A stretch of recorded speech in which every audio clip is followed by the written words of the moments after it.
ನಮಸ್ಕಾರ ಸ್ನೇಹಿತರೆ, AP3 ವಿಡಿಯೋಗೆ ಸ್ವಾಗತ. ಸ್ನೇಹಿತರೆ, ಭಗವಂತನನ್ನೇ ದಾನವಾಗಿ ಪಡೆದ ಅತ್ರಿ ಮಹರ್ಷಿಗಳು. ಒಮ್ಮೆ ಭಗವಂತ ವೈಕುಂಠದಲ್ಲಿರುವ ಎಲ್ಲ ಸಂಪತ್ತನ್ನು ಖಾಲಿ ಮಾಡಬೇಕೆಂದು ನಿರ್ಧರಿಸಿದನು. ಹಾಗೆ ದಾನ ಮಾಡಲು ಒಂದು ಯಾಗವನ್ನು ಕೈಗೊಂಡನು. ಈ ಯಜ್ಞದ ಮುಖ್ಯ ಉದ್ದೇಶ ತನ್ನಲ್ಲಿರುವ ಸಕಲ ಸಂಪತ್ತು ವಸ್ತುಗಳನ್ನು ಖಾಲಿ ಮಾಡುವುದೇ ಆಗಿತ್ತು. ಯಾಗದ ದಿನವನ್ನು ಗೊತ್ತು ಮಾಡಿ ಚಕ್ರವರ್ತಿಗಳು, ಋಷಿಗಳು ಮತ್ತು ಬ್ರಾಹ್ಮಣರಿಗೆ ವೈಕುಂಠಕ್ಕೆ ಬರಲು ಆಹ್ವಾನ ಕಳಿಸಿದನು.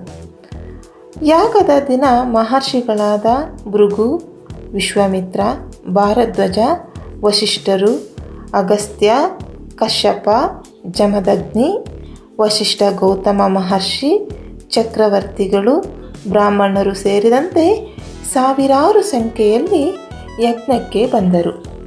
ಯಜ್ಞ ಮುಗಿಯಿತು.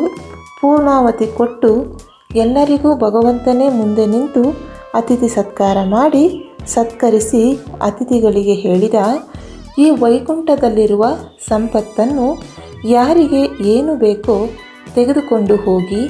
ಇಲ್ಲಿ ಅಪ್ಸರೆಯರು, ಆನೆ, ಕುದುರೆ, ಗೋವು, ರಥ, ಚಿನ್ನ, ವಜ್ರ, ವೈಡೂರ್ಯ, ಸಿಂಹಾಸನ, ರತ್ನ, ಧನ, ಕನಕ, ಪೀತಾಂಬರ ಮತ್ತು ರತ್ನಗಳಿಂದ ಕಟ್ಟಿದ ವೈಕುಂಠದ ಕಂಬ, ತೊಲೆ, ಬಾಗಿಲು ಎಲ್ಲವನ್ನೂ ಅತಿಥಿಗಳು ತೆಗೆದುಕೊಂಡು ಹೋದರು. ಕೊನೆಗೆ ದ್ವಾರಪಾಲಕರಾದ ಜಯ ವಿಜಯರ ಕೈಯಲ್ಲಿದ್ದ ಬೆಳ್ಳಿಯ ದಂಡವನ್ನೂ ತೆಗೆದುಕೊಂಡು ಹೋದರು. ವೈಕುಂಠ ಖಾಲಿಯಾದ ವೈಕುಂಠದಲ್ಲಿ ಭಗವಂತನೊಬ್ಬನೇ ಕುಳಿತಿದ್ದಾನೆ.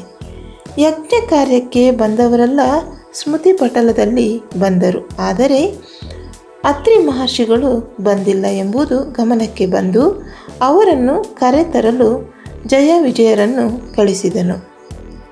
ದ್ವಾರಪಾಲಕರು ಅತ್ರಿ ಮಹರ್ಷಿಗಳನ್ನು ಕರೆಯಲು ಬಂದಾಗ ಅತ್ರಿಗಳು ಜಪ ತಪ ನಿತ್ಯ ಅನುಷ್ಠಾನಗಳಲ್ಲಿ ತೊಡಗಿದ್ದು ಇನ್ನೂ ಮುಗಿದಿರಲಿಲ್ಲ. ಅಗ್ನಿಕ ಮಾಡುವುದು ಬಾಕಿ ಇತ್ತು. ಅವರು ಅನುಷ್ಠಾನಗಳನ್ನು ಮುಗಿಸಿ ಬರುತ್ತೇನೆ ಎಂದು ಕೈ ಸನ್ನೆ ಮಾಡಿ ಹೇಳಿ, ನೀವು ಹೋಗಿ ಎಂದರು.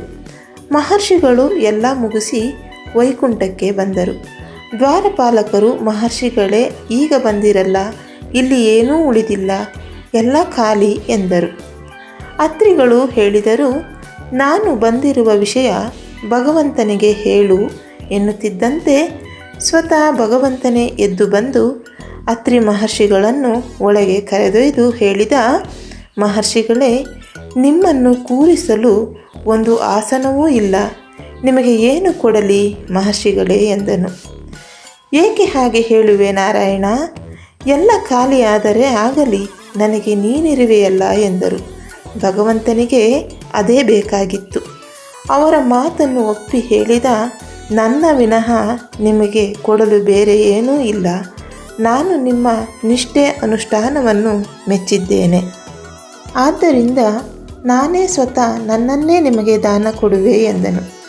ಭಗವಂತ ತನ್ನನ್ನು ತಾನೇ ಅತ್ರಿ ಮಹರ್ಷಿಗಳಿಗೆ ದಾನ ಕೊಟ್ಟನು. ಹೀಗೆ ಅತ್ರಿಗಳಿಗೆ ತಾನೇ ದಾನವಾಗಿ ಕೊಟ್ಟುಕೊಂಡ ಕಾರಣ ದತ್ತ ಎಂಬ ಹೆಸರು ಬಂದಿತು. ಮುಂದೆ ಅತ್ರಿ ಅನುಸೂಯ ದಂಪತಿಗಳ ಮಗನಾಗಿ ಭಗವಂತನೇ ದತ್ತಾತ್ರೇಯನಾಗಿ ಅವತರಿಸಿದನು. ಎಂಥ ಅದ್ಭುತವಾದ ಕತೆ ಅಲ್ವಾ ಸ್ನೇಹಿತರೆ? ಈ ರೀತಿಯ ಭಕ್ತಿ ಸಮರ್ಪಣಾ ಭಾವ ಇದ್ದಾಗ ಭಗವಂತನೇ ನಮ್ಮೊಂದಿಗೆ ಸದಾ ಇರುತ್ತಾನೆ ಎನ್ನುವುದಕ್ಕೆ ಈ ಕತೆ ಅತ್ಯುತ್ತಮ ಉದಾಹರಣೆ. ಎಲ್ಲಕ್ಕಿಂತ ಹೆಚ್ಚಾಗಿ ಪ್ರಾಪಂಚಿಕ ವಸ್ತುಗಳ ಮೋಹ ಇದ್ದಾಗ ನಾವು ಅವುಗಳನ್ನು ಮಾತ್ರ ಜೀವನದಲ್ಲಿ ಪಡೆಯುತ್ತೇವೆ. ಅದಕ್ಕೆ ಮಿಗಿಲಾಗಿ ಭಗವಂತನಲ್ಲಿ ನಮ್ಮ ಭಕ್ತಿಯನ್ನು ಸಮರ್ಪಿಸಿಕೊಂಡಾಗ ಮುಕ್ತಿಯ ಮಾರ್ಗ ನಮ್ಮದಾಗುತ್ತದೆ. ಇದು ಭಗವಂತನನ್ನೇ ದಾನವಾಗಿ ಪಡೆದ ಅತ್ರಿ ಮಹರ್ಷಿಗಳ ಮಾಹಿತಿ. ನಮಸ್ಕಾರ.